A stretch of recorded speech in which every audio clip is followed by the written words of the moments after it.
did Lawrence Welk used to do? A one and a two. What did he used to The do? 2 and the 3 and One and a two and a three. the magic. Boom.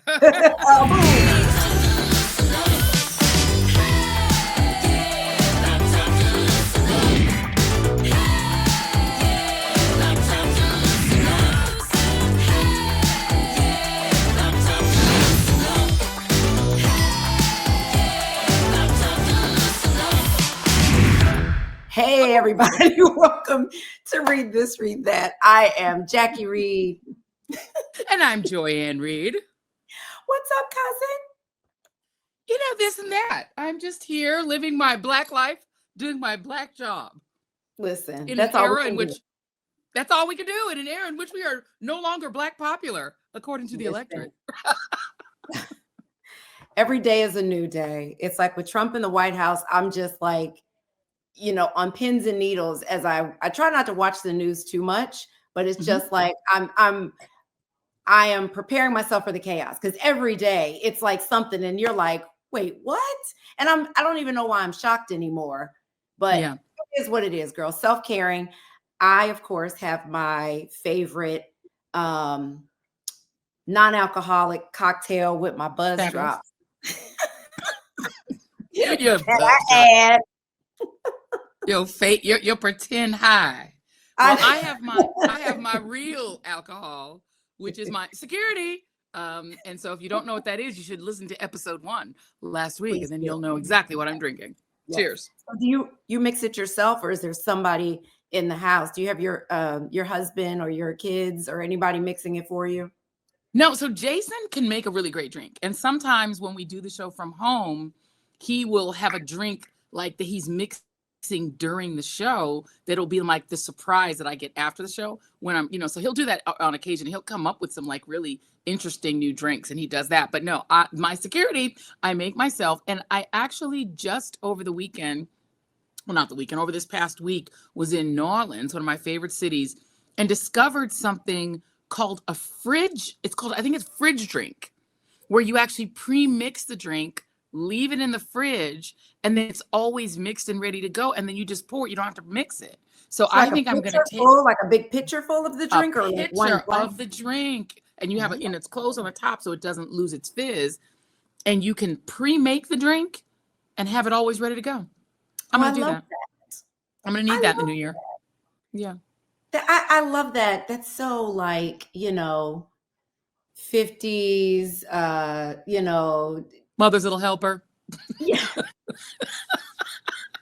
the way that the white ladies used to get through the day when they were in their trad wife era. Yes.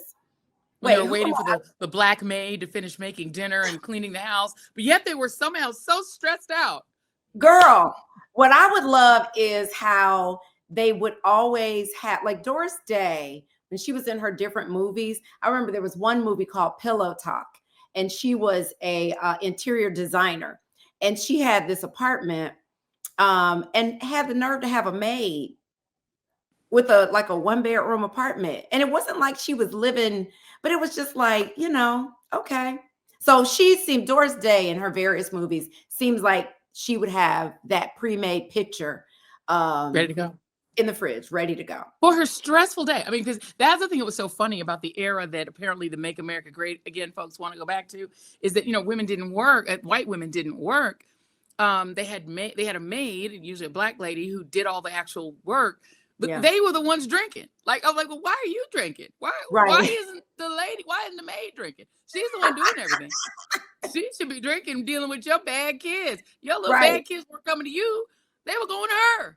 She's the one who had to deal with them and then go home and deal with her own kids. If she even got home early enough to make them dinner and not just give them leftovers from your house. So she's the one who should have been drunk, yet she wasn't drinking. Except in church on the first Sunday of every month when she took communion.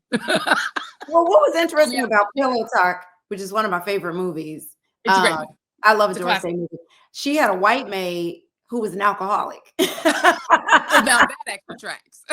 That actually makes sense. She had a white maid who was should be alcoholic. Who was a wino. Working for like a spoiled rich lady and her asshole husband. You should be drinking. And I excuse you for being an alcoholic. You deserve that. Yes, you definitely do. And I would dip into like the stash of the family. I would never buy my own liquor.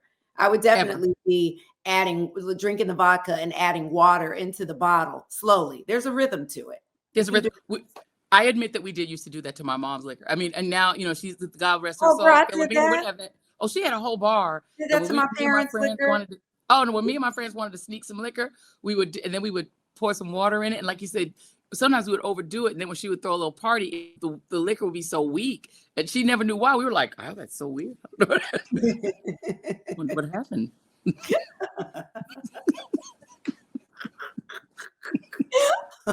I love that. All right, let's get into our wind downs because Yes. we have so much to discuss on this episode of Read This, Read That.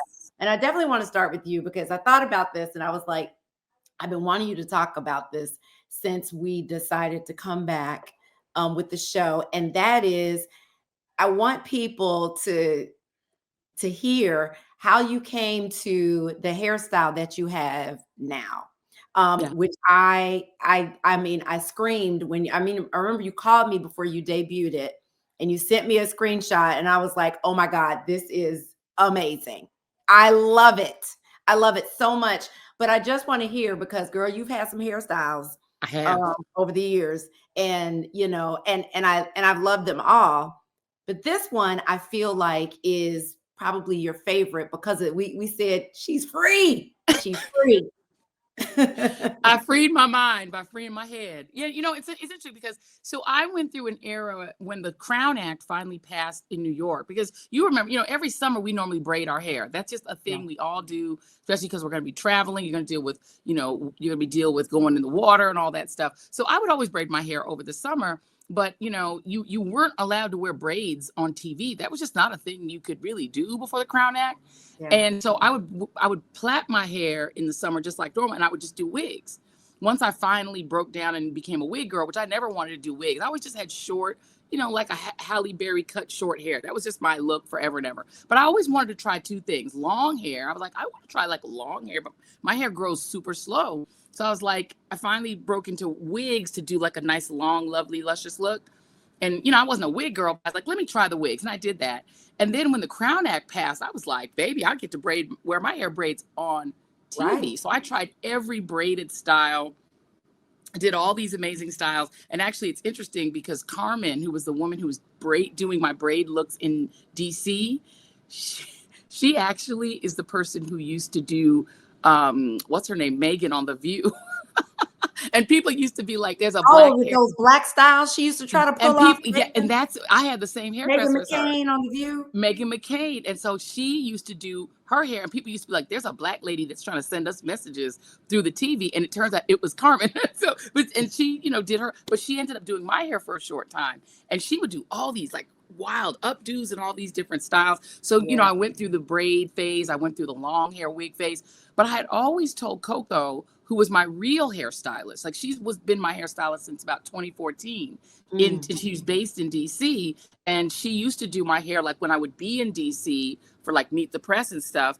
And then when I started doing a show from here full time, she went back to be my real hairstylist in real life as well.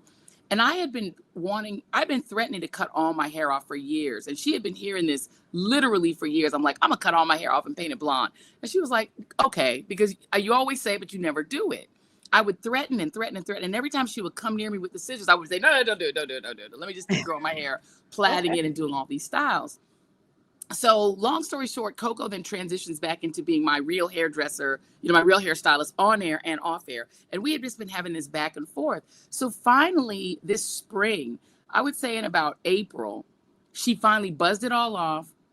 She had buzzed it off, cut it and blonded it. And then we had a matching wig for on air. So I had a blonde short cut that matched my real hair. But then to rest my hair, I was wearing a wig over it. Yeah. So I was wearing that blonde wig over my same hairstyle, but it was blonde. So I had made that part of the transition. But in about April, May, I was like, just cut it all off. She did it, but I didn't wear it on air. I kept wearing the blonde shortcut wig because I was just nervous to this is a radical style for TV. Radical. Yeah. And I, and while I was wearing it in real life, I actually kind of, broke the glass on the style because Jason and I went on vacation to St. Lucia in May, and I didn't wear my wig. So people but I didn't run into only but one American couple. So no one but that one couple saw that that's how my hair really was. And when I went back to I went back to putting the wig on. Long story short, I finally was in the hairstylist one day, and one of the other women who works in Coco's salon was like, "You just need to just put this on TV. That style is so cute. There is no reason why you shouldn't do it." I went home. I actually texted you the style. I showed it to you what it looked like. I said, I think I'm just going to go ahead and do it. But in the interim, I had this very creepy encounter with a right winger who like jump scared me, ran up on me at a courthouse in New York and like attacked me and was like, "Why are you wearing blonde hair? That's cultural appropriation," and started just attacking me. And I ended up on Mediaite because I kind of called him I kind of dropped an F-bomb on him. And as you should have. Which he deserved, he earned. Yeah, but by then my hair had already been cut. I just wasn't wearing it. Long story short, about a week or two later, I finally just debuted it. But the reason I hadn't debuted in New York, where I was covering the Trump trial, is that Coco was like, "When you do it, you got to be in DC with us. Don't be in New York," where I have been most of this year because of the Trump trials and Trump things and Trump specials. I've been in New York most of the year. And she was like, "Please debut it here so I can style it, so I can be the one. And my main makeup artist, Janice, can do your makeup. Just don't do it in New York." That's the only reason I hadn't done it in New York. I waited till I was back in DC, debuted, and kept it moving. Now, there are some in the media, and I'm not going to name names, The Root, who decided to allege that the only reason I cut my hair at all is because of that encounter with a right winger, which I find so offensive. As Black women, our hair is part of our identity. We wear our hair the way we do because we want to, because it's a statement. And I only waited to debut it until I was back in DC because I was honoring the people the woman who had actually cut it. Coco, my stylist, Coco Quinzel. So I wanted her to get the opportunity to actually style my hair, and Janice, my main makeup artist, to do my makeup. So I didn't do it in New York because I was in New York. I did it in DC because that's where she is. That's where she is. So sorry to all of the media people who decided to get it twisted and say that a right winger made me change my hair. Have you met me? Why do they get an apology? Why do they get a sorry? They need to do a retraction. They need to get it right. They need to correct that. I love The Root. I used to write for The Root years ago. I love them. They need to fix this. I used to compete with them at the Griot, but it used to be a friendly competition. And they had the nerve, Jackie Reed, after alleging in print when they put me in their little Route 100, by alleging that I only cut my hair because right wingers and the Trump MAGA people were attacking me. By alleging that that's why I cut my hair, I felt that was so insulting to me as a Black woman, as an adult. But also just from a Black publication to do that, I found it so unsettling. And then they had the nerve to invite me to their Route 100 party. I was like, no. No, thank you. How about you start with a retraction? No, they need to correct that because they do, they are a journalism news organization. They're part of the Washington Post. And so they should correct that. I mean, to me, where's the source? They didn't call me. They didn't call you. And so how are you going? I mean, at the very least, do your homework. Call you. Even if they're going to put you, it's an honor to be considered one of their top 100. Are you not talking to people? You just throwing people in there? Like, have a conversation. I think that's irresponsible. They need to fix it. They really do. And like I said, I love The Root. I love what they do. I think the work is very important. I think they definitely are a necessity in society, but let's not be sloppy. I love The Root too. Even when we were competitors, I love their content. I think it's great. I appreciate being in their Route 100. But I just think that we as Black journalism is about to become even more important and critical, right? To the survival of our communities and to informing our communities. So let's not be irresponsible with each other. And also let's not suggest that Black women don't make decisions based on our own agency and that we simply react to what right wingers do. We don't. We actually exist in a world in which they are not a part of our thought process or decision makings. We do things because we just do them. I'm an African woman. Eventually I was going to come to this hairstyle anyway. We all do. Matter of time for me, girl. It's coming. It's coming. But my thing is, like, do the work. They didn't get that from you. You're the source for why you have this hairstyle. why print something and you don't know if it's accurate? And that, to me, it's not only important that we have Black media, Black news media at this time moving forward, it's very necessary, but also that we take it upon ourselves as Black journalists to lean into factual information, to not be sloppy with how we put, information together. Amen. How we gather information. So I love big ups to Coco for the hair, because she struggled with Coco me back did and her forth. thing. She struggled for a year with me as I was like, I'm gonna cut my hair. I wanted you to cut my hair. But she's like, okay, yeah, okay. And then I cannot, no. And then finally I did it. And she did such a great job. She even put me in a little permanent part now, because one of my New York, I love that. stylists in New York did a little part and we loved it. So we got a little permanent part in it. And Coco is a fantastic stylist and colorist. So big ups to her. It's cute. My only thing that I'm gonna say as your friend is Coco need to stay on top of keeping your hair healthy. Because when you do the blonde like that, you gotta stay on top of, because it will dry your hair out and take your hair out, even if it's short. Because in order to keep the color up, you have to color it a lot. That's right. You gotta be on top of. So Coco, and I'm sure very she big. Oh, she's very big on hair health. I have an every 2-week standing appointment. I go in for a deep conditioner. She's giving me all the products I need to moisturize. And if you are going to cut your hair, ladies, if you're going to go to this, even if you don't cut it super short and you go blonde, as Jackie said, that blonde hair bleach, it's very hard on your hair. So you've got to moisturize. That satin cap is not an option. You can't wear any kind of cloth cap. It's got to be satin, nothing that's going to do, you don't want to get traction alopecia by having things rubbing on your hair. You got to be, even my little caps I wear now have a satin lining inside them. So it's hair care is key. And I'm not, I'm not the most girly girl in the world, so I'm not great at hair care. And it's low maintenance in one sense, but you got to maintain it and you got to moisturize. You got to hydrate. You do, girl. You have killed me over the years with your lack of my attention to the hair, like the hair care. Girl, you get on my nerves with that. I'm like, girl, through it. I used to see you around 30 Rock and be like, oh, Jackie has recommended me to more your hair. Specialists, people doing my hair, burning my hair off. We could do a whole podcast on the news media and the lack of professional sort of experts in Black hair care and hair styling that we've been through. I went through hell getting Black folks, getting people who know how to do my hair, do my hair and not have it fall out. I mean, remember when you and Tamron and myself went to management to have a conversation about the lack of skilled hair professionals in the building that could do our hair. I mean, girl, I have been in the hair and makeup chair and realized that somebody couldn't do my hair and been like, I'll just do it myself.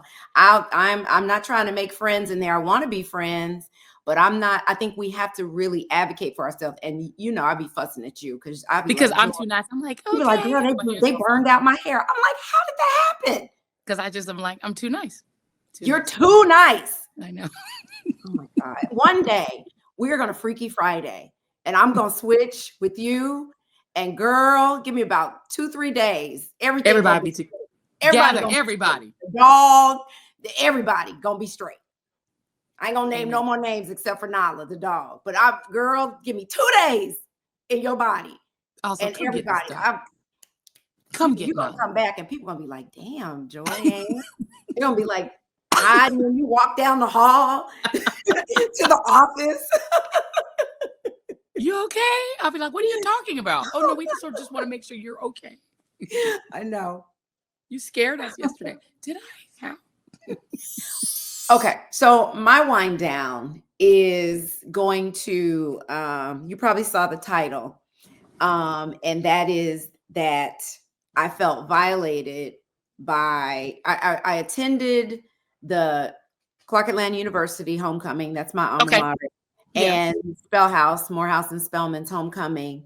And at both events, I felt like I was being attacked or violated by how much ass was in my face.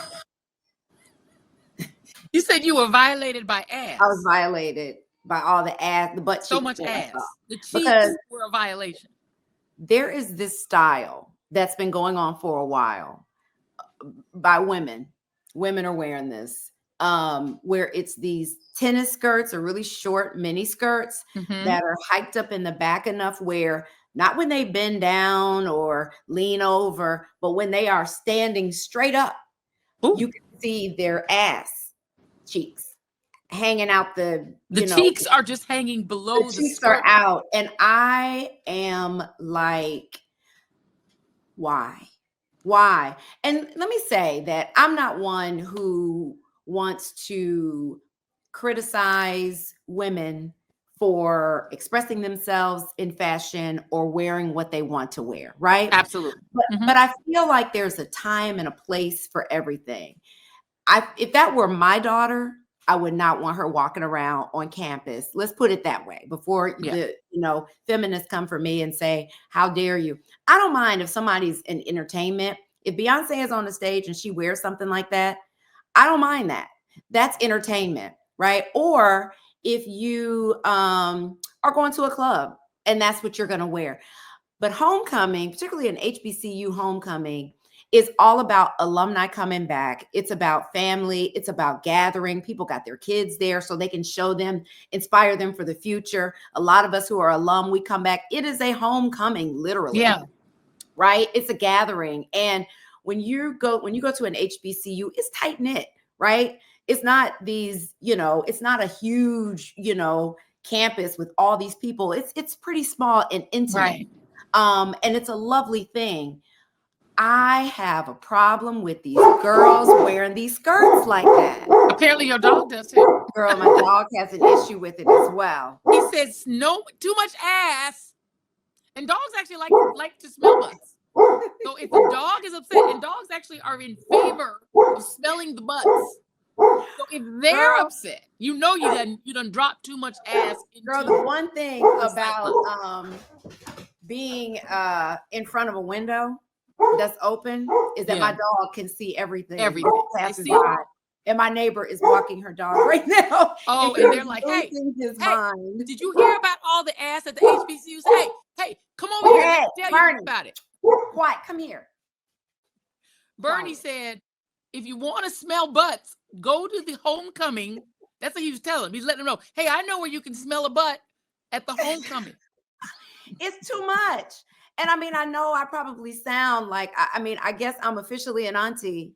Or I'm officially, that's some auntie behavior. Yeah. Girl, but I don't even know. Like I was at a festival with a younger cousin of mine who just graduated from Albany State. Joyce Reed, another her name is Joyce, but she goes by Joy Reed. What a great name. I know, same last name, everything. But she, I was asking her about this because she's so young. I was like, what's up with that? And she was like, I don't know, but it's not my style. And she's like, I don't like it. So even some of the younger women who could be wearing that are not leaning into it. My thing is, like, overall, I would love for women to stop dressing for men, to stop dressing for the attention of men. If that's how you want to dress at 10, 11 o'clock in the morning, because these girls are going to parades in the morning, then going to the game. This is the look.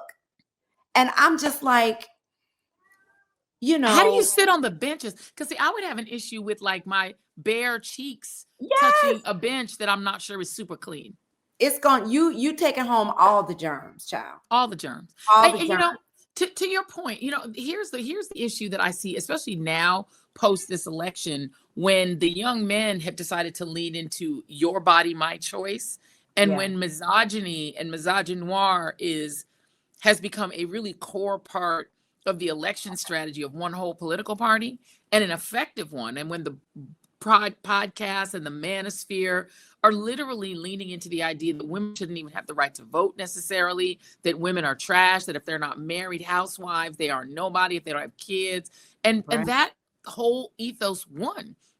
And there are too many young men of color, even and young Black men, who are leaning into the idea that they're offended by the idea of women even being assertive or having independence at all, and let alone the idea of a woman president. So we're at this moment when misogyny and misogynoir are like at peak. So it is a question of, who are these young women dressing for? Because I'm not so sure that women are chasing after, are they doing it for men's attention, or is this some other statement? That's what I can't get to the bottom of. I don't think it's a statement, because even if it were fashion, right? To me, why are you at a homecoming game during the day, right? Dressed like that. And if there were no men there, that's what I like to ask women. If there were no men at the event, Would you dress that way? What would you wear? Right. How would you dress? And I think for the overwhelming majority of these women that I saw, there were a lot of men there. And if the men were not there, I don't think that they would show up that way. A lot of us wouldn't show up the way, I think a lot of women wouldn't wear heels. You know what I mean? I would. I love heels. And I wear heels for me. The way that I dress now more than ever is all about me. It's all about what I'm comfortable in, how I want to show up, whether I'm at a sorority event, whether I'm something that's, a mixture of sexes, I show up how I feel comfortable, what I want to wear for me. And I just want more women to do that, to show up for themselves.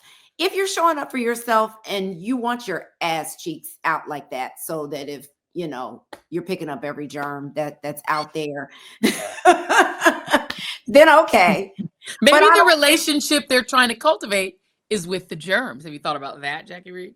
Listen, they want the germs on the booty. Girl, I was so like, because it was everywhere. It was just all these girls with different variations of that style. Yeah. But, all shapes, heights, sizes, everybody. Like, it wasn't, just the tiny girls with the perfect or what's perceived as a fit body. It was a variety of shapes and sizes that were doing this. And it was just like, and a lot of us that were alum, it was a point of conversation. Right. That we were talking to each other, like, why is this happening? And I just really want women to have more agency over their bodies and how they present themselves, and really just think about it. Like, if at the end of, like I said, if that's how you're going to show up at a sorority meeting, or your family reunion, cookout, if you're going to show up at your grandmother's house that way and all that kind of stuff, then okay. If that's part of your thing, then okay. But if you're doing it for you, I don't know anybody who's doing it for themselves.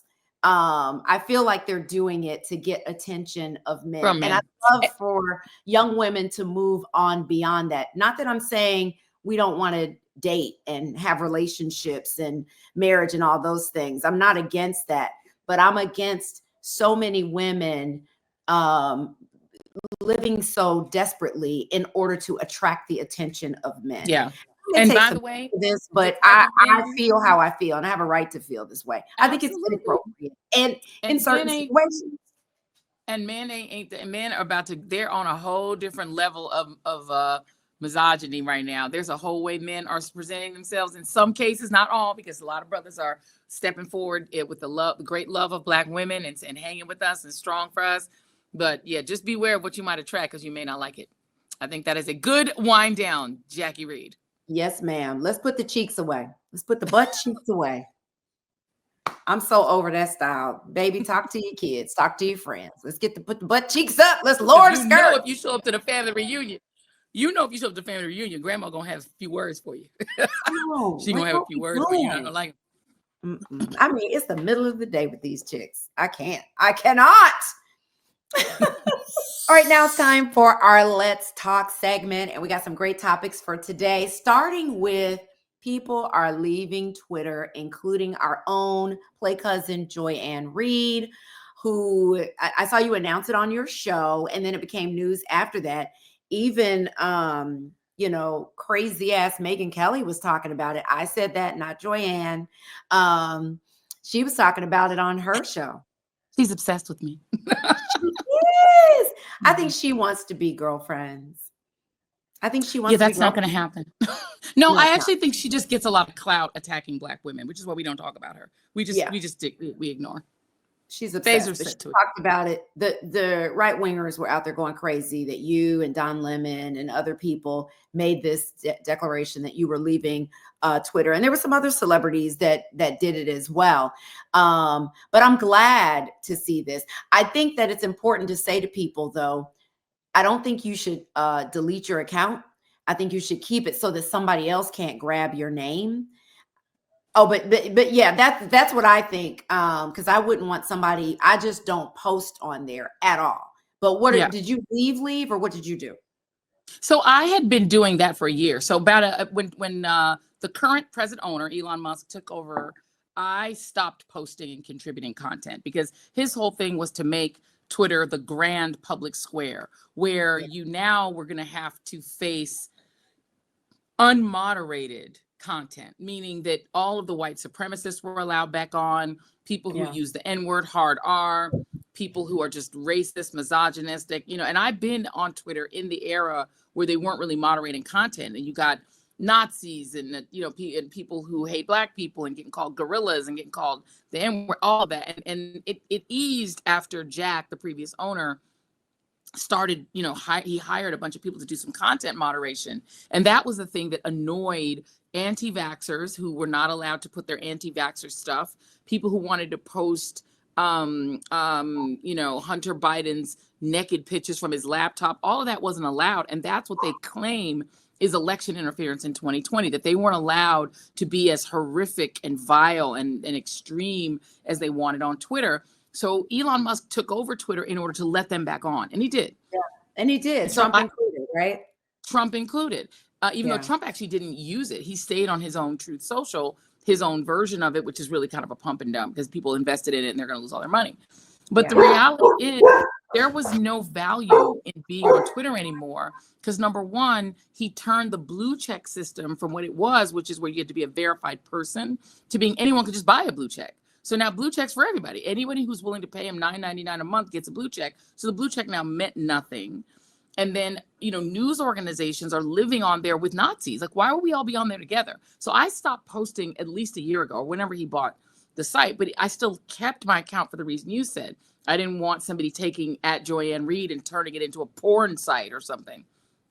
But finally, when Don Lemon posted his explanation of why he was leaving this past week, I finally said, you know what? Enough of that. I'm out. I'm actually going to just delete my account entirely. Because what I discovered is that as of last Friday, the 15th of November, Twitter is now using the content in your feed to train its AI bot, which they call Grok. So you're training its AI just by existing on there at all. It can grade through your tweets and use it to train its AI. And the reason that's dangerous for people of color, for Black people, we're just going with Black people now that we are unexpurgated. We are not necessarily doing the of color thing apparently anymore.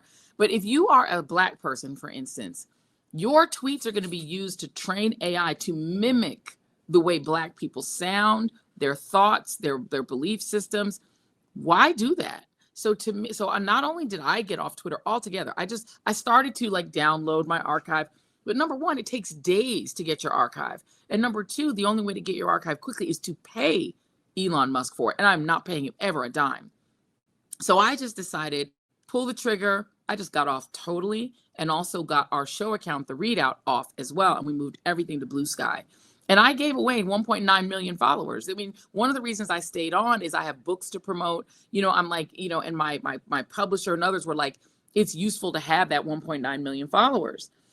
And it is, but I wasn't interacting with them. I wasn't talking to them. I wasn't adding content because I didn't want to give any content to Elon Musk. So I finally decided that even the risk of somebody getting my name and turning it into something horrible, people will know it's not me, because I publicly said, not only on TV, but also on my social media, on TikTok and on Instagram, on video with my face, I'm not there anymore.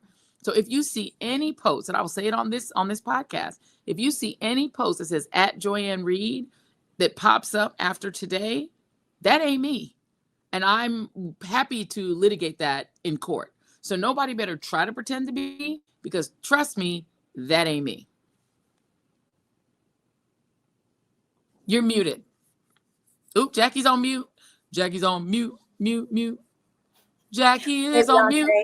Everybody on mute.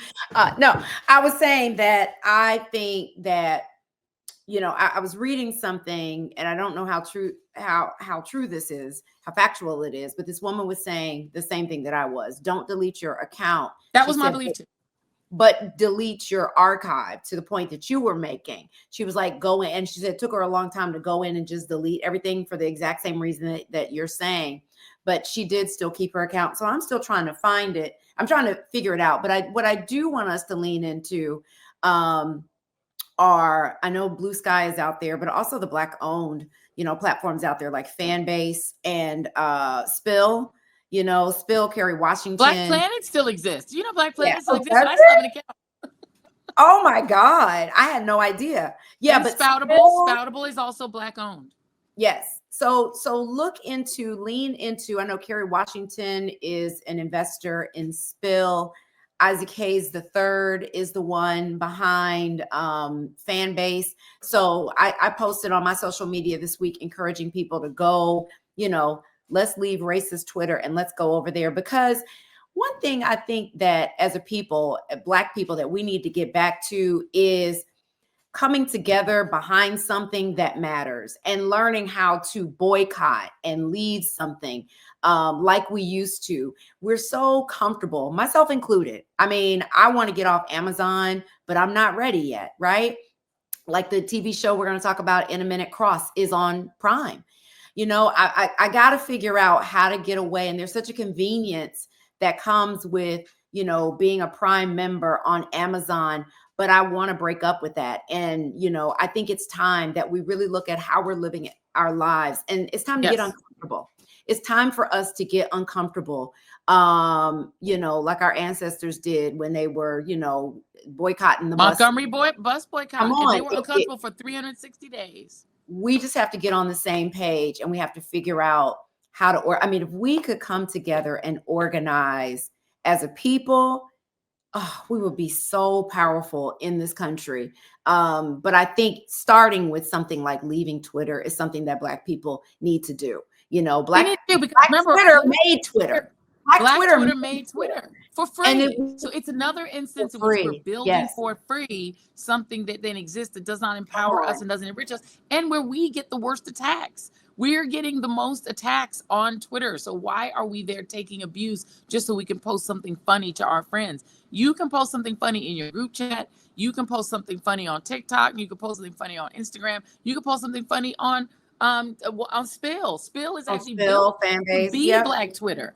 Spill is funny. I mean, I enjoy Spill so much, but it's small bites of hilarious content. That is what Black Twitter started out as. You can't do whole threads of things. It does have some limitations. But to your point, let's get uncomfortable and say, let's support Spill. I downloaded Spill because it was a Black-owned thing. I'm on Spoutable because I'm like, if I'm going to put content up, why not be on Spoutable too? That's a brother that's trying to do something important and unique. So we need to, I agree with you. And look, do you have to vacation in Miami, Black people? Why are we so tied to DeSantis's state? Why are we acting like there's nowhere else to go? You can go to Puerto Rico. They don't diss Puerto Rico so much. Trust me, the next time I want a sunny vacation, I'm going to PR. I'm going to support them. Why am I supporting DeSantis?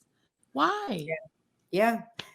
Same with businesses, right? I was talking about Amazon, and I guess these social media platforms are businesses, but think about where we're shopping, where are we spending our money? What are we supporting? All of these, we're both members of Delta Sigma Theta Sorority Incorporated, and we, part of the Divine Nine. Why are we having our conventions? Not just us, but NABJ. Why are we going to these red states with antiquated laws on abortion?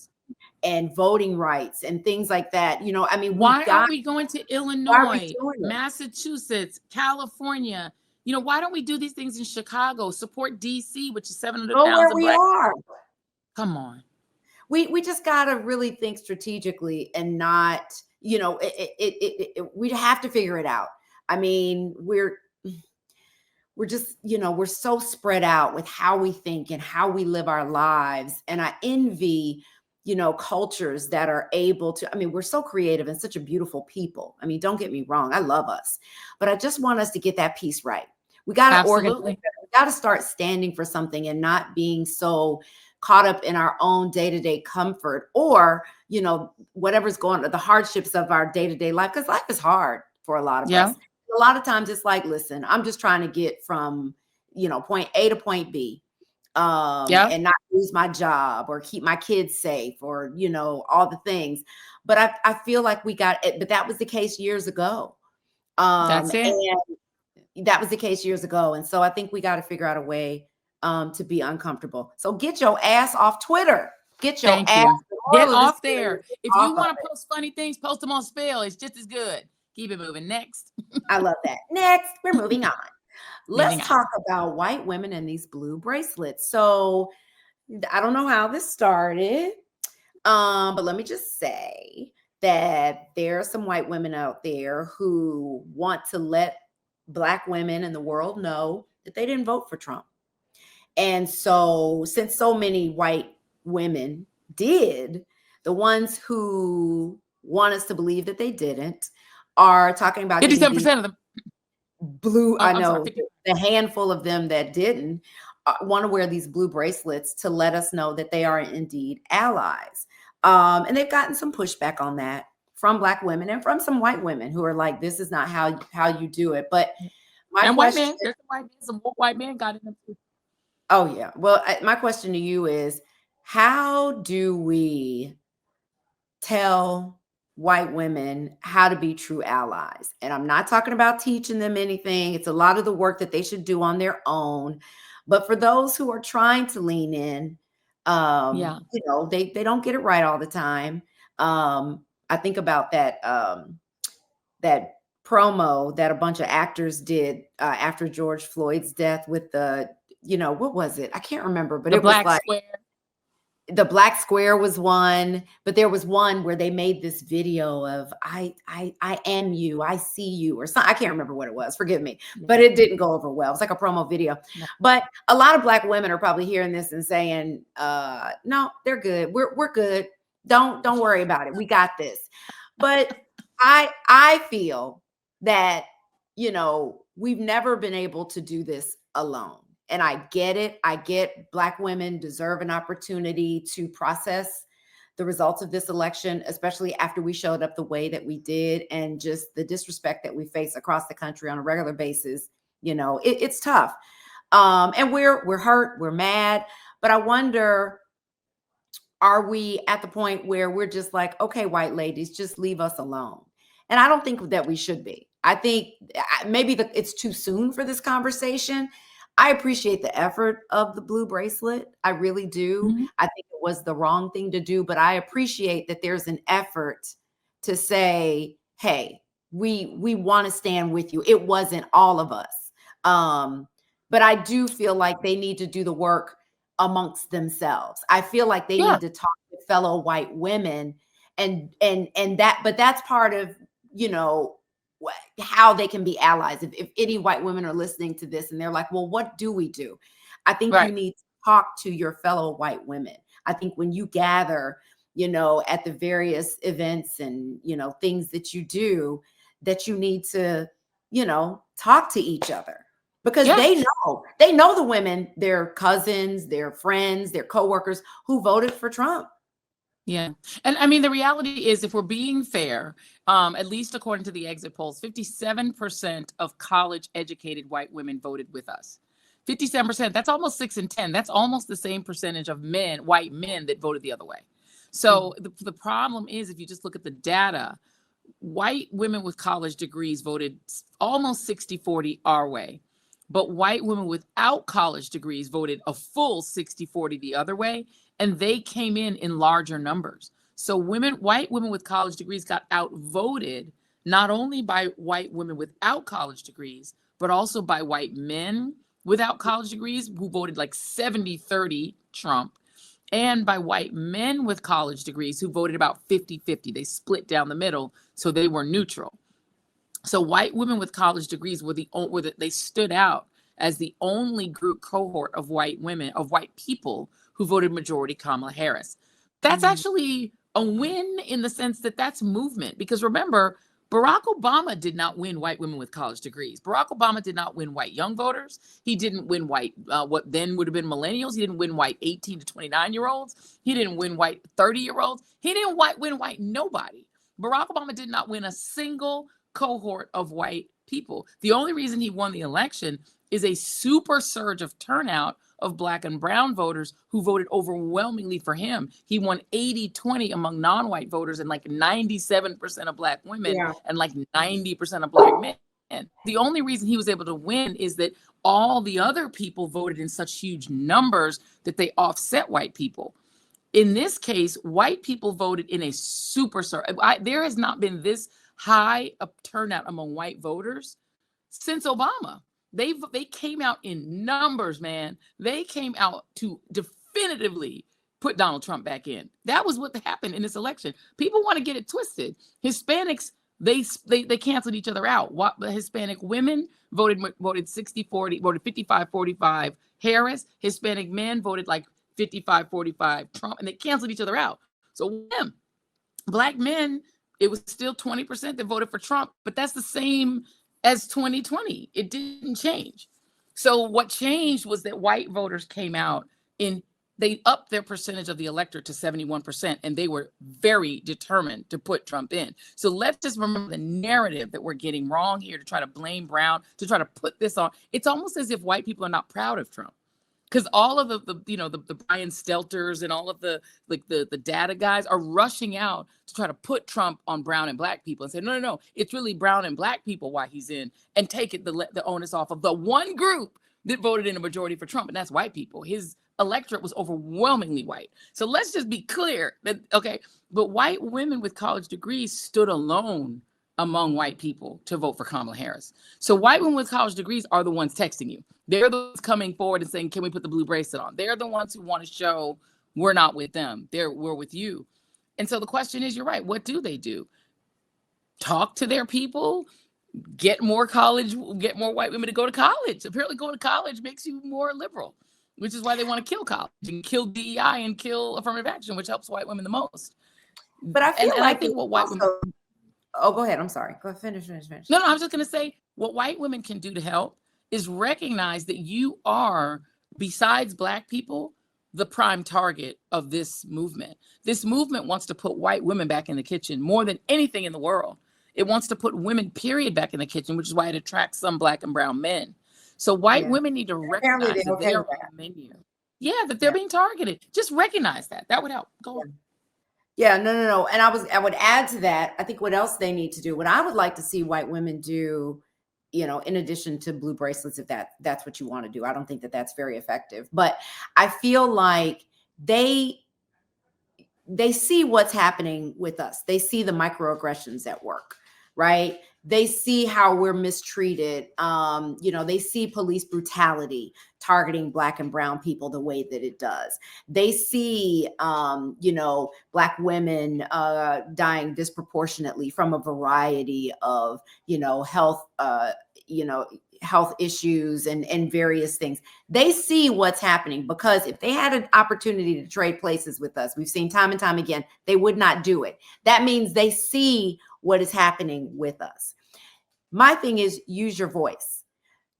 Are you at the PTA meetings? Are you advocating for Black and brown people in your neighborhood, in your city, in your state? How are you showing up? Show up in those ways. Advocate for that sister at work who you see is being treated unfairly. Check in, with the Black women that you work with, that you see in different spaces.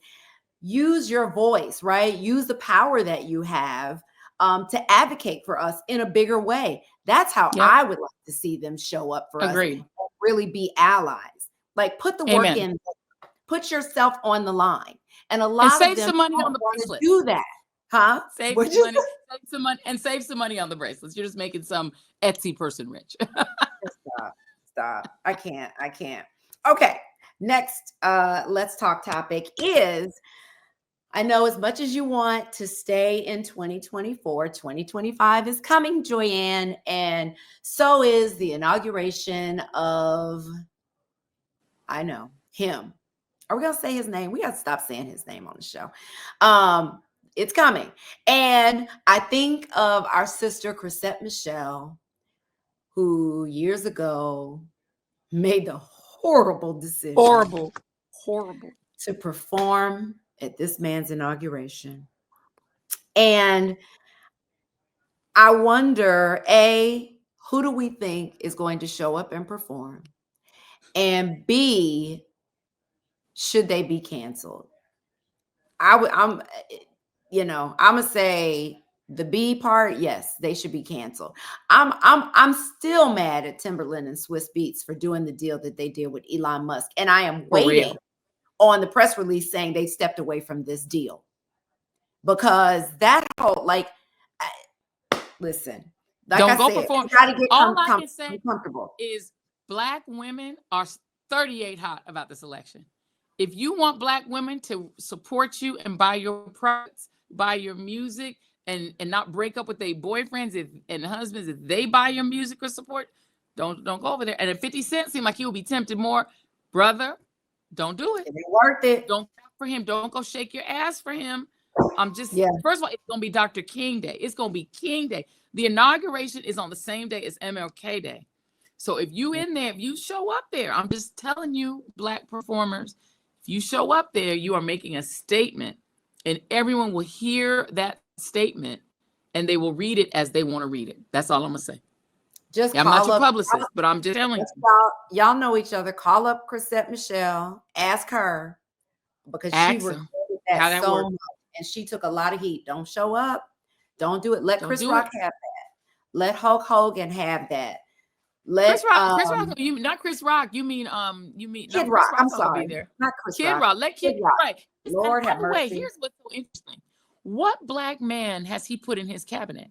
So for all the brothers that might be tempted, what is your reward that you've gotten from Trump as he's putting every unqualified white person in his cabinet? Has he put one of y'all in there? Is Byron Donalds getting a job? The Black men, listen, the Byron Donalds. Who's getting a job? And the Tim Scotts of the world. Tim Scott, you getting a job? I feel like I feel like the Black men and women who voted for Trump are of that mindset that whiteness is better. They're like that Dave Chappelle character, the blind man who was a Klan member. They're like that. They don't want to be Black anyway. Clayton Bigsby. They probably cursed themselves. Yep, they cursed themselves. They don't want to be Black, and they think that white people running thing is better. So they're not mad at the cabinet. They don't care. No, they don't care. They don't care. And also, being humiliated by Trump is part of the job, right? I mean, Byron Donalds, they played Dixie as he was about to come on stage. It was the walk-off music for the person before him, and he still did not have the sense of dignity to say, I'm not walking out after Dixie. You played Dixie. I'm a representative of a district in the South. No. And I'm gonna need a pause before I played it.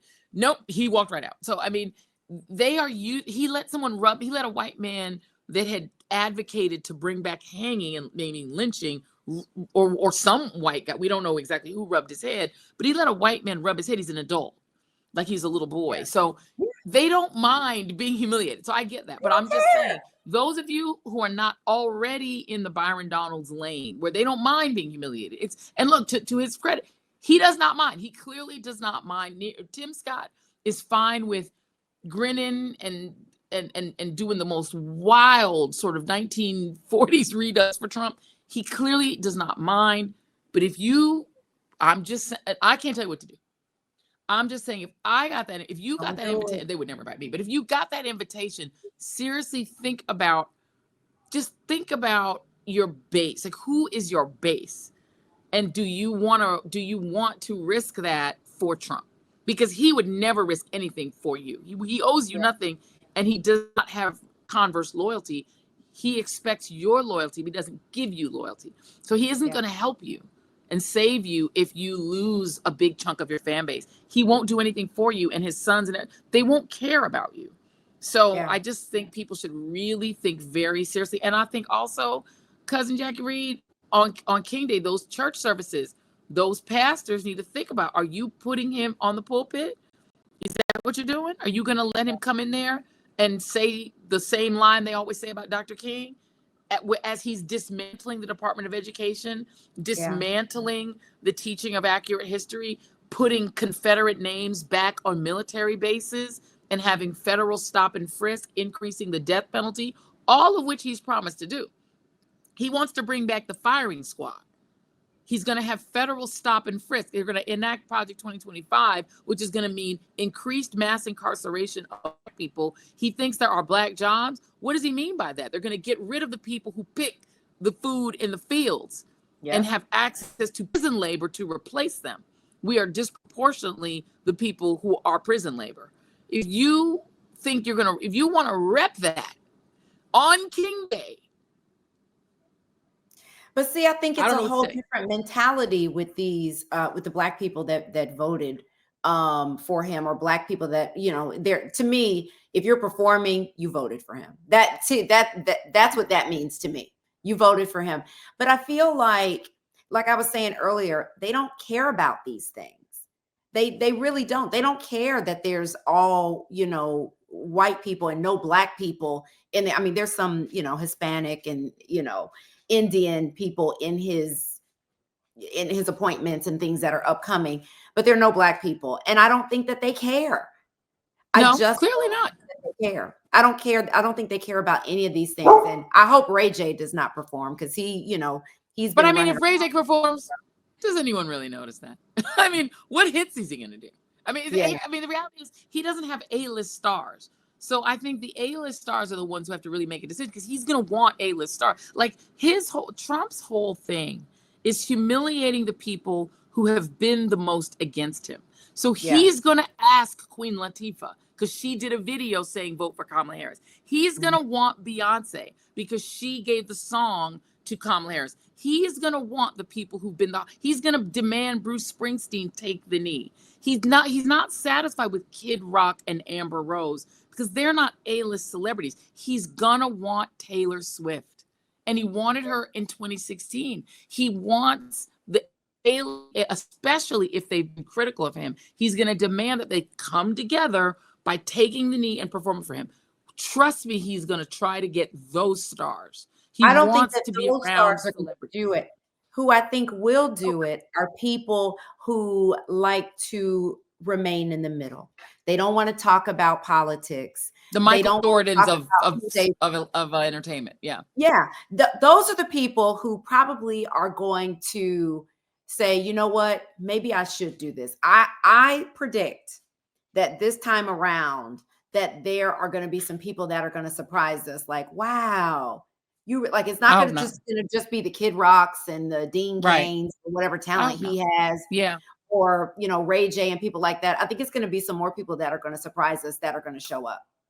It's going to send, but the thing is, if they show up, it will send a message to their fan base and to people who are really hurting in this moment and who are really afraid in this moment of what Trump is going to do to communities, and particularly Black communities and, queer communities who are at risk. You're going to be sending a message that you're okay with mass deportation, that you're okay with mass incarceration, that you're okay with, the absolute destruction of Gaza, him finishing the job, Bibi Netanyahu, which Trump has said you're okay with some of the most egregious things he has planned to do.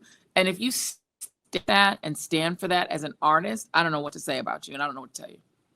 Yeah, I feel like they're going to do what a lot of people I feel in the Democratic Party are going to do, and that is, let's just move forward.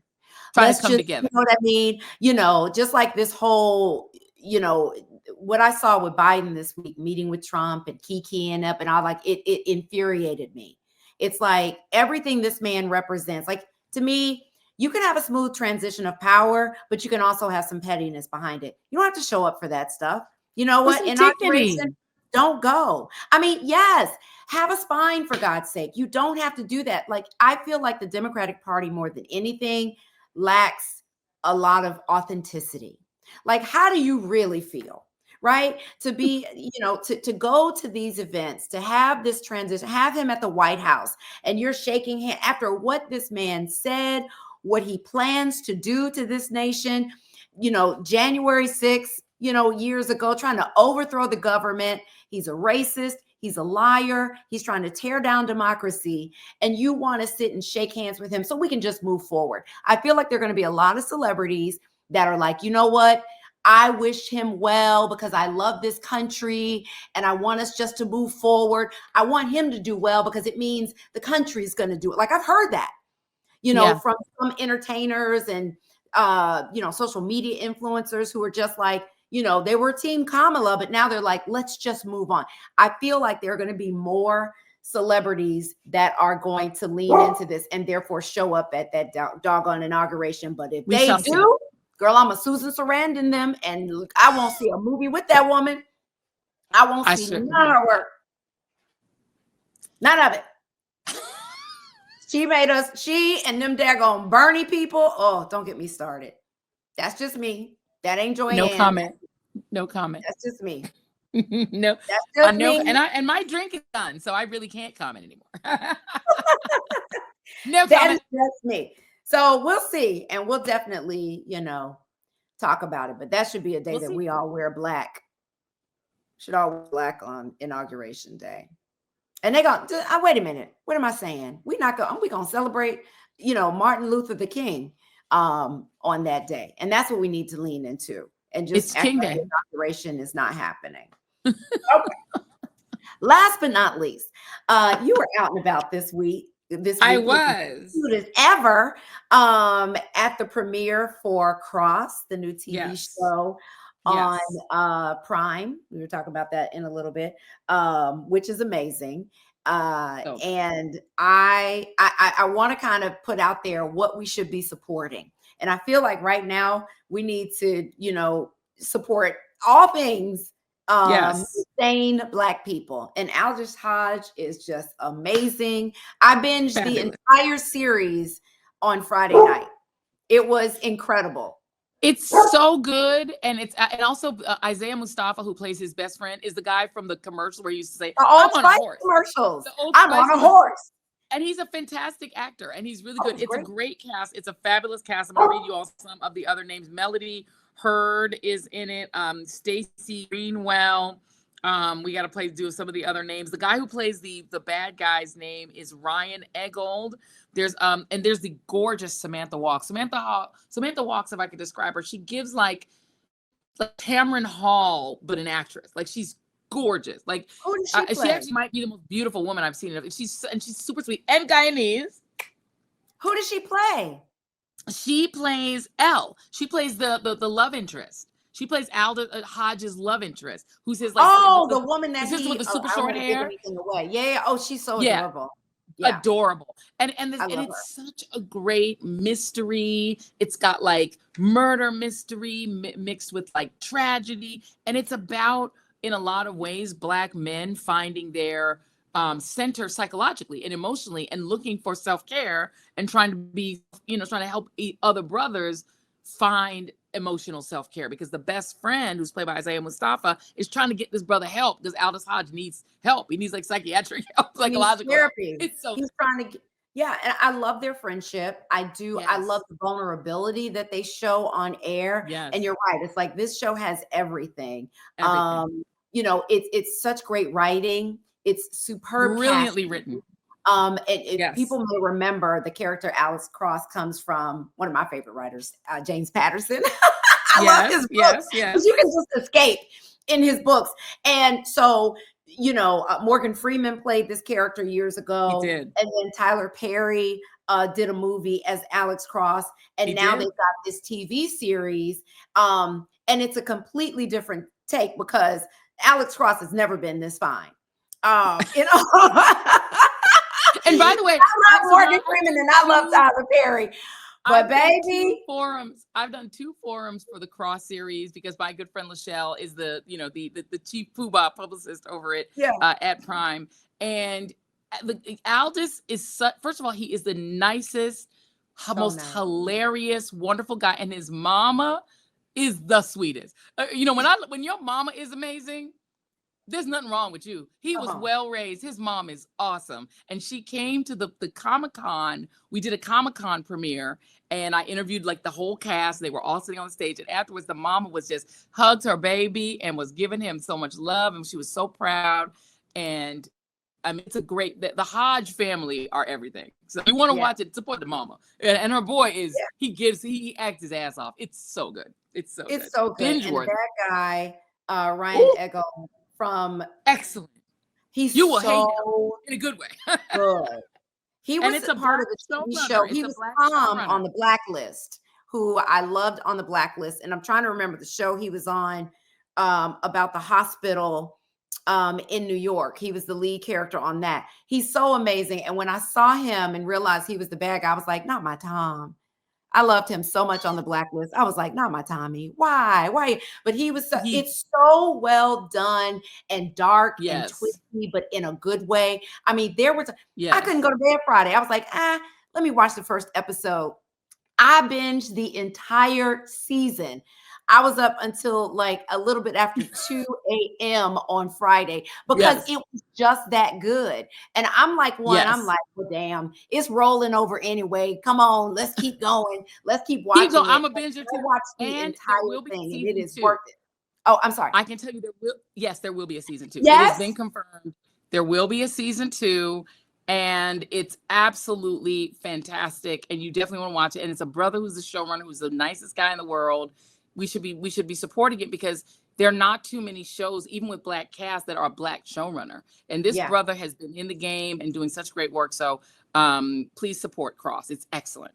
You're gonna thank us. Trust me. You'll thank your cousins.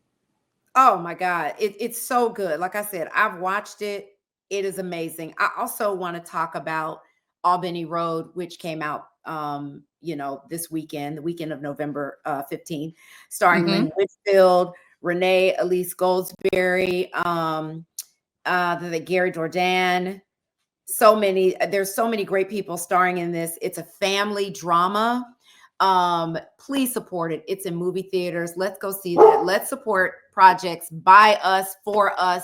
You definitely want to go and see that movie in the theaters, and you want to watch Cross on Prime until you will think. And Ben Watkins is it. I was trying to Google his name real quick. Ben Watkins is the creator, showrunner, brother, and he created it deliberately with the idea of wanting to do a buddy drama, a cop drama, but that also dealt with the issues Black men face in the real world, the issues of being 2 police officers and being part of the community and the pushback against policing, but also the issues of needing self-care and Black men needing to like lean into giving other brothers like support to like get help when you need help, emotional help when you're dealing with loss and things. So it's so good. It's so rare that y'all gonna watch it. Both are recommending the same show. So listen, it's real. Listen, if this one is watching it, then you got to lean into it. And I love the kids that play Alex Cross's kids. They're great actors. But I celebrate a show that will let dark-skinned kids shine. All this ambiguous kids in these different shows where the daddy is dark, and it's like, come on, where did these kids come from? This child, who made this child? Why you got somebody with 4C and somebody with doggone 1A hair? Like, how is that happening in this family? And it's like, who are you trying to appeal to? Let the Black babies work. It's like when they suddenly work. It's like when they suddenly had a light-skinned Aunt Viv. It's like, that's not Aunt Viv. How did Aunt Viv make them kids? Look at those kids. Look at those children. But even the Cosby Show, I mean, come on. You look at the spectrum of the kids on that show, it's like, come on now. And Blackish, to me, they did the same thing. And I love Blackish. It's one of my favorite shows. They did the same thing. It's like everybody's trying to light cast everything. It's like, we have Black families, y'all. We know what they look like. Yes. I got cousins. They all look about like me. Yes, I was so happy that they made that choice. It may seem like a small thing, but it's something that I noticed, and it was a big deal to me. And I just love everything about this show. Well, so you guys I have to say, the love interest, which is one of the other reasons I thought she was so great, Elle, is that she is a character you just don't normally have. There's a brown-skinned girl, a very regular sister that's very relatable. She's the girl. Short hair. short hair. She doesn't have long flowing hair. She's just giving you just something we don't normally see in shows like this as the love interest. And I thought, and she's also just a wonderful person. And by the way, you will not be sorry that you are supporting some of the nicest people. Every single member of this cast are just great people. They're really actually nice people, and you should support them. Every single one of them, nice, wonderful, and in love with this project. And it's written so well. It's written so well done, brilliantly. so well done, and shot beautifully. Oh, I mean, it's so well done. I mean, oh, I loved it so much. It was worth staying up. I did not miss that sleep. I made it up the next morning. You never make up sleep. 8 hours. It's so well done. So anyway, you guys watch it, and we'll have to get some of the cast members and creators on Read This, Read That, so we can talk more about it. Amen. So we're gonna pause for a minute here because our very special guest is here, and I can see his beautiful face like backstage, and that wonderful smile. And all I can hear is him singing On a Clear Day, which is one of my now favorite songs in the world. But we have a special guest coming up, so let's figure out bringing him to that. Well, is that it? Or am I bringing him to the stage? I got it. Let me just say, since he's here, oh my God, one of my favorite people that I've never met. Star, he's a Broadway baby, as I like to call people who have Broadway in their blood, like that's the roots of it. But an incredible actor, producer, director. He's done so many things. You all may know him from Kimmy Smith, where he played Titus, and I want to say Andromeda. That's Andromeda. Andromeda, yes. Yeah. I mean, amazing character. That's like when everybody was like, oh my God, he's amazing. But from there went on and did so many things. And most recently, he produced and directed a musical adaptation on stage here in Atlanta, because I'm in Atlanta too. Not that you're here now, of The Preacher's Wife. So he's done so many incredible things. And Titus is here with us now. How are you? Titus Burgess, everybody. Everybody give a big round of applause. Guys, thank you so much for having me. What a treat. You women are so effortlessly brilliant. And I really mean that. I'm not gassing you up. And the amount of information that must come across your desk in an effort to steer our community and thus the world, it doesn't go lost on me. So I don't know how you're sitting here smiling. I'll be so tired. And then you have a podcast? Like, get out of here. He's like, and then you have how? What y'all? That's crazy, man. Darling, anyways, this is our therapy. Yes, it is. Very good. Yeah, I appreciate that reframe. That makes that tracks. This is our Black girl joy. This is our therapy. Yes. But before we get into you and your amazing career, I want to ask you about how you're doing in light of recent events, the election. How are you processing all of that? Are you kind of like, let me just focus on my life, my work, my people, my bubble? Or are you, is there a sadness? Is there a processing of what happened? Friends, it does not sit well with me. I'm a minority inside a minority. And I feel being gay and a Black man, like I know they're ready to come for me, for us and for the queer community at large. I didn't think we were going to go back through this. There was so much momentum and hope. I made a post, which I've since deleted, and I said, it costs too much to hope. And if I'm being honest, I still feel that way a little bit right now. It's just a little tender. We're licking our wounds. But I've elected to live in delusion until the end of the year. I am going to go see Broadway shows. I'm going to cook, and I'm going to eat whatever I want, and I'm going to sleep as much as I want, and just try and create a little reserve of Titus joy, so that when I need it, I know where to find him, up against a backdrop that doesn't quite look like the country I wish to live in. I've also have been exploring what life could look like for me in a different country. And that's not Mhm. me running away and washing my hands of, my part, or pulling, my weight. It is, I'm tired. And Mhm. I don't know. I don't want my fire to be extinguished. And I'm usually the one that's like, we can do it, and Yeah. rah rah sis boom ba. But I have to reconfigure how much of that I can dole out so that I can save a little more for me. Yeah. Because this has shown me is that I've been living a horribly unbalanced life with the ratio of give and take, output and input. So it's resetting and reframing a lot of things. It's ambushed me into, looking at my world in a more close way, to see Can what I my day can I is ask? going to be. Yes. Yeah, I mean, can I ask you this, because I think this is something that I think a lot of people are feeling.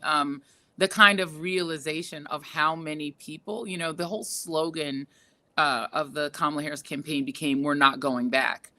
But then you set that against what the other side was saying is "We are." And the Mhm. number of Americans who said that they would like to undo the rights that Black folks have gained, the access to education, the progress that LGBTQ folks have made, an especially acute attack on trans people and just Yes. being alive at all, right? Yeah. And the fact that that worked with such a broad coalition that did include some of people who look like us, I think Mhm. was sort of shocking to people, because we had just assumed, especially that younger people were a lot more woke and a lot more aware. But then there were a lot of younger people who that had Mhm. resonance with. Did that shock? Was that the shock for you, that so many Yes. people were down with that? Yeah. Thank you. I live in New York. I'm in a bubble, and my purview of the world is through entertainment. Mm. And inside entertainment is often really progressive thought leaders, and what we're able to contribute lives inside a world that does not look like the rest of America. And I think what sort of stung me. So I live in Harlem, and the other day I went to one of these little hole-in-the-wall Chinese restaurants that I often go to, and there were three of my brothers in there. Although I also have to re-examine that word after I tell you what I'm about to tell you. Mm. But they were celebrating with their chest out and boasting that they had hoped Trump would win. And they had some really awful things to say about women in general. And one of the comments that this particular fellow said was, what's she going to look like overseas with all these other leaders talking about, I'm talking, and I don't want her near those codes. What if she's on her period? And the rage that went through me and the disbelief of what I was hearing, because my first thought was, you, how do we find you? How do I find you? When another George Floyd happens and you are in need of allies left and right, front and center and backwards, how do you expect Black women to protect you as they always have? And you can fix your mouth and your mind and your heart to say something with such vigor and fervor, as though it's the rightest thing in the world. So beyond young people and what I thought was upward forward mobility, with right in my backyard, Yeah. I don't know who to look to. I don't. It's not as black and, or actually it kind of is as black and white as I thought. I just am shocked that we've all lived, we've all been here, over this stretch of time where things change and they go back, things change and they go back, and we've watched Black women be forgotten about, murdered, trans women be forgotten about, murdered, and it just broke my heart to, and I just thought, well, how many more of you are there, and how do I reach you? And I don't know how I don't know how. I'm at such a loss. And, and yet we will. And that is just our default setting, is to protect even those who don't know they need protecting. And it's what's shitty, pardon me, is that, such large portions of our future, is in the hands of those people, and Yeah. such large portions of the future that they could have rests in our hands. And I don't know, that's the end of my ellipses. And they chose that. One thing I love about you, Titus, for those who follow you on social media, they already know this, but if you're not following him, you should. You are, and I mean, I have interviewed a lot of celebrities over the years, various things. You are one of the most authentic people I've ever come across when it comes to, like, you are so in the moment. And so this is how I feel. This is what I'm experiencing. You don't put on airs. You're like, I heard somebody ask you something about something. I was listening to a podcast. I can't remember what it was. And you were like, listen, I don't know. You're like, all I know is this is what I'm doing. It was about Moulin Rouge. It was an interview about, you on the stage and they were asking you about people who were coming from around the world to see it and why. And you were like, listen, I don't know why people, but not just that, with, your romantic life, with how you're feeling about, the hopelessness or hope, the election. Like, people can follow you on social media or watch you in interviews, and you are so authentic. Why is that the way you choose to exist in the world? Because for celebrities, which you are, it's important for a lot of celebrities, I think, to hold on to a fan base and to try to, you know what I mean? They don't want to say who they're voting for or how they feel about certain things, but you don't live in that bubble. Very good. So I don't feel famous. I don't. But you are, darling. But you are. but I don't know that I identify with celebrity culture. And my world certainly doesn't enjoy the perks of celebrity culture the way white celebrities enjoy it. And being a gay Black celebrity, I lead a much more, my life is much closer to my neighbors than they are to the Kardashians. And so there's that. But also, I grew up, women raised me. I grew up with my grandmother and my mom and on a farm in rural Georgia. And that runs through my veins. And I am culturally Christian. I call on Jesus, I call on God, whatever, but and I'm also a Pisces. And so, like, it's kind of hard.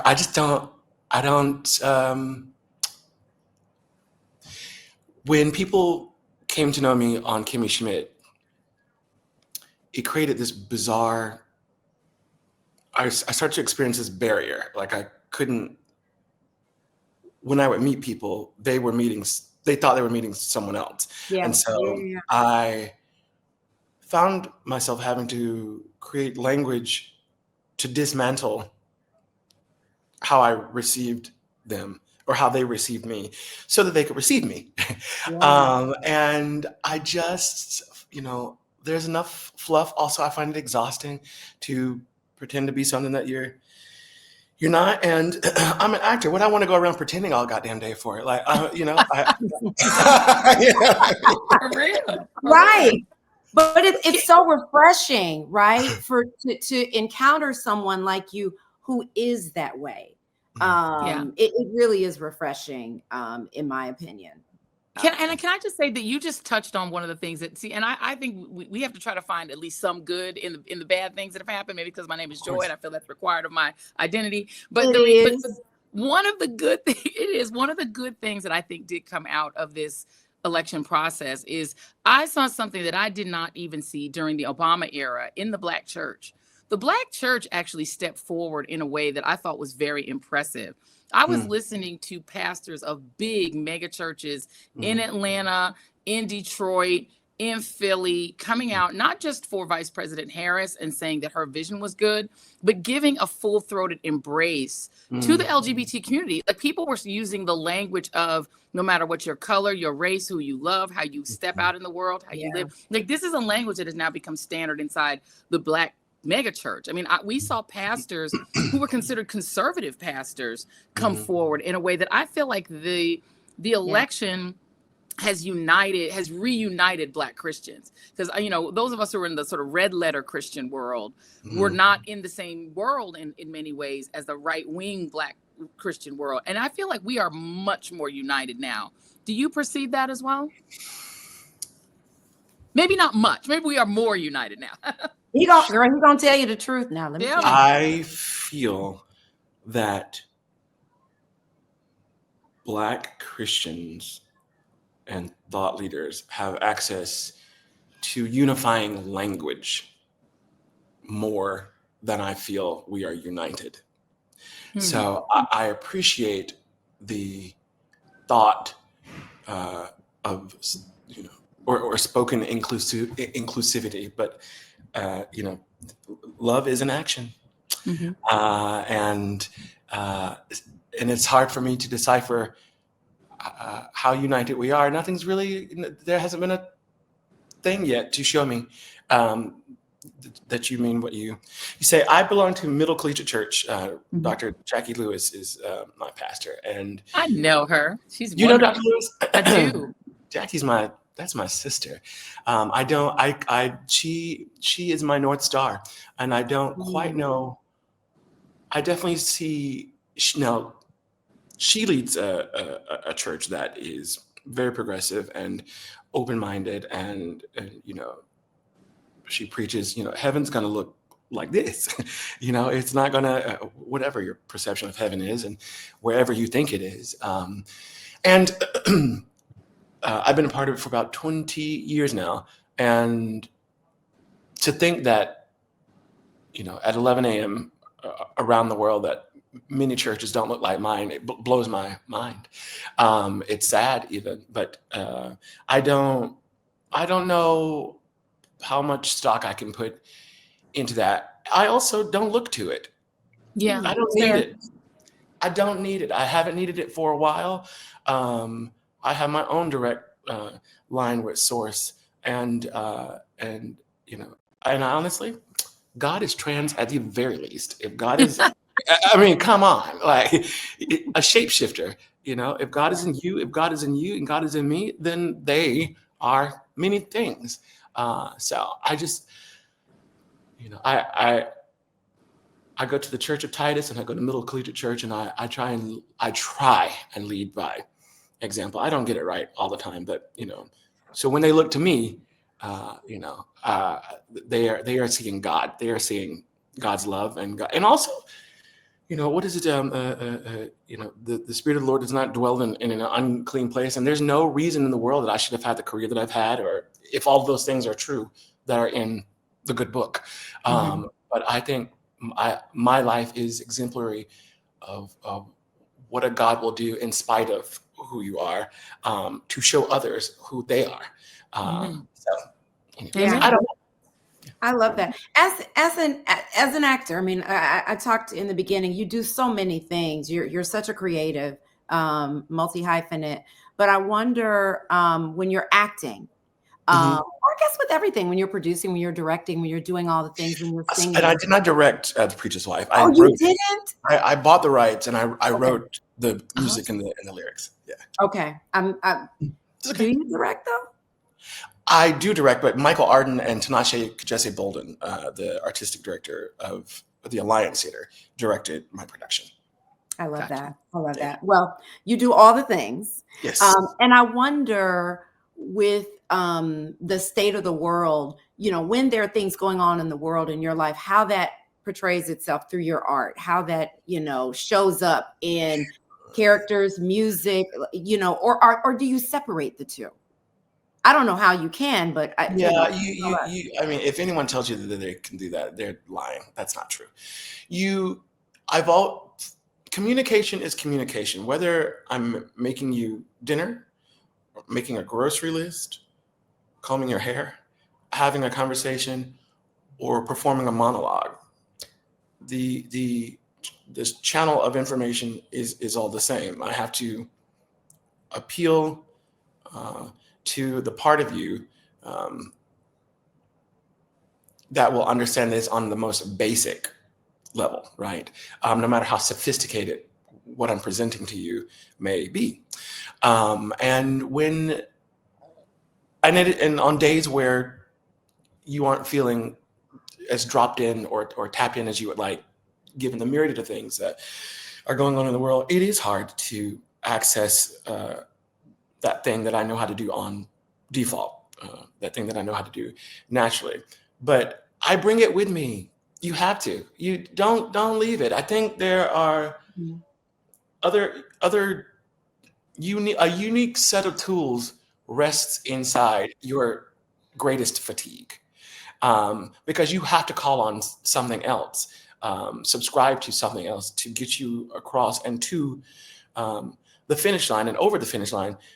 So I think it would be silly to separate it. I think you must bring every part of your humanity into your art. I mean, you know, don't you do it at work and when you're reporting on it? I'm certain it's hard not to have an opinion about certain facts, but you know, it's how you present it, it's how you frame it, that matters, so that you can offer the information that makes sure that people, because people are going to consume it how they want to consume it anyways. It don't really matter how you feel. Mhm. They've already framed it and have a lens that is uniquely theirs. So just present the information and keep it moving. Yeah. I think for us though, I do think that because, you know, in the business that we're in, you know, there's a, even though like with Joyanne, especially, and a little bit with what I've done over the years, there is more opinion that's a part of what we're doing. But for a lot of us, it's just kind of reporting the facts, Mhm. kind of putting it out there. So if you've had a bad day or you're going through a divorce or a breakup and all that, when you show up, you know what I mean? You do have to separate yourself from You life. Yeah. you have to be of service to the work, period, no Yeah. matter what. And the script has to be, text has to be law. But I would be lying if I, even in comedies, particularly you know, in Kimmy Schmidt, uh, I, even though it's funny, it dealt with like Yeah. very dark subject matters. And we would often talk about, you know, the lead was raped repeatedly in a Right. bunker. And Tina Fey decided that that was grounds for a comedy. And but we welcomed it. We welcomed our darkest energy to it. You know, I think that's honestly why it resonated so much with people, is because you can feel the subtextual information. It's not always just the what's overt and what you're saying. It's in the spaces, in the pauses, and where the heartbeat lies. I love that. Let Now me our ask you this, producer told us. Titus. I Oh, would go ahead. love. Go ahead, Joy. Oh, sorry. I would love for you to take No, us no, no, back no. to like your first role that you remember. Walk us through. What was your first role that you did, even if Mhm. it wasn't like something that was famous or known or Oh, I on, see. on big TV. Just your Yeah, first yeah. acting job My first acting job or the first or role that I did? your first acting role, Okay, whether it was paid or not. very good. I was in kindergarten. I'll never forget it. We were in the cafeteria, and in the cafeteria they had, in order to control the volume of us rambunctious children, there was a stoplight. It was red and yellow and green, and it would let us know when we were getting too loud. And I had a solo, and I sang, and I, to me, how do I articulate this? I didn't know it was special what I offered. I thought everyone offered something similar to mine. It wasn't until the response, and then I saw the stoplight turned red, and they were so loud and they were applauding so fearsomely. I thought, oh, that didn't happen on the last person's solo. And it lit me up in a way that's when I knew, not that I wanted to be a singer or performer, but that I had a unique way to communicate. And I carry that joy with me to this day, even. It just, there's nothing quite like being able to move you from one space to another with the tiniest amount of information, with just a look in the eye. It is exhilarating to be able to transmute energy. I love that. Well, our producers said to us when you were backstage and listening to our conversation about hair that you wanted to weigh in on that. I'm loving your hair. Yes. Well, Yeah.